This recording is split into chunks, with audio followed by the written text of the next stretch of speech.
ஒரு டைரக்டர் ஹீரோவா மாறும்போது என்ன நடக்கும்? லோகேஷ் கனகராஜ் இந்த படத்துல வெறும் கேமியோ மாதிரியா இல்ல உண்மையிலேயே ஒரு மாஸ் ஹீரோவா வலம் வந்திருக்காரா? அதுவும் அனிருத் பிஜிஎம் தியேட்டரையே திருக்கி விட்டுருக்கு. ஆனா இந்த படம் உண்மையிலேயே டிக்கெட் வாங்கி தியேட்டர்ல பார்க்க வேண்டிய படமா இல்ல வெறும் ஹைப்புக்காக ஓடுற படம்? படத்தோட கதையை ஸ்பாய்லர் இல்லாம சொல்லணும்னா, தேவதாஸ் மற்றும் சந்திரா இந்த ரெண்டு கேரக்டர்ஸ் சுத்தி தான் இந்த படம் முழுக்க நகரப்போகுது. சந்திரா மிக கடினமான ஒரு வாழ்க்கை சூழ்நிலையில் இருக்காங்க. அந்த சூழ்நிலையில இருந்து அவங்களை காப்பாத்தி அவங்களுக்கு ஒரு பாதுகாப்பான வாழ்க்கையை உருவாக்க தேவதாஸ் நம்ம லோக்கி எப்படி போராடுறாருங்கிறது தான் படத்தோட மையக்கருத்து. ஆக்ஷன், எமோஷன், காதல்னு மூணையும் கலந்து அடிச்சிருக்காங்க. முதல்ல லோகேஷ் கனகராஜ் பற்றி சொல்லணும்னா, டைரக்டரா அவர் என்ன பண்ணுவார்னு நமக்கு தெரியும். ஆனா ஆக்டரா இந்த படத்துல அவர் ஸ்கிரீன் பிரசன்ஸ் ரொம்ப நல்லா இருக்கு. குறிப்பா ஆக்ஷன் சீன்ல ரொம்ப நல்ல எனர்ஜி தெரியுது, ஒரு ஆரா தெரியுது. ஒரு ஆக்ஷன் ஹீரோ நம்ம இது வரைக்கும் பார்த்த ஒரு ஆக்ஷன் ஹீரோக்கு இன்னொரு ரெஸ்பான்ஸ் கிடைக்குமோ அதே ரெஸ்பான்ஸ் லோகேஷ் கனகராஜ்க்கு இந்த படத்துல கிடைச்சிருக்கு.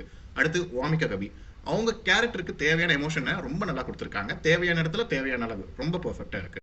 லோகேஷ் மற்றும் வாமிகா இவங்க ரெண்டு பேருக்கு இடையில ஒரு கெமிஸ்ட்ரி ரொம்ப பெர்ஃபெக்ட்டா அமைஞ்சிருக்கு. இப்போ இந்த படத்தோட மிகப்பெரிய பிளஸ் அப்படின்னு பார்த்தா எப்பவும் போல அனிருத் தான். பிஜிஎம் இல்லாம இந்த படம் இதே இம்பாக்ட் கொடுத்துருக்குமான்னு கேட்டா சந்தேகம் தான். படம் நல்லா தான் இருக்கு.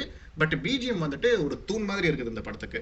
Fight scene, emotional moments, hero elevation எல்லா இடத்துலயும் பிஜிஎம் ரொம்ப பெரிய பலமா இருக்கு. தியேட்டர்ல அந்த சவுண்ட் எக்ஸ்பீரியன்ஸ்க்காகவே படம் நீங்க தியேட்டர்ல பார்க்கலாம்னு எனக்கு தோணுது. ஆனா எல்லாமே பெர்ஃபெக்ட்னு சொல்ல முடியாது. சில இடங்கள்ல லோகேஷோட ஃபேஷியல் எக்ஸ்பிரஷன்ஸ் இன்னும் கொஞ்சம் பெட்டரா இருந்திருக்கலாம்னு எனக்கு தோணுச்சு. அது என்னுடைய கருத்து.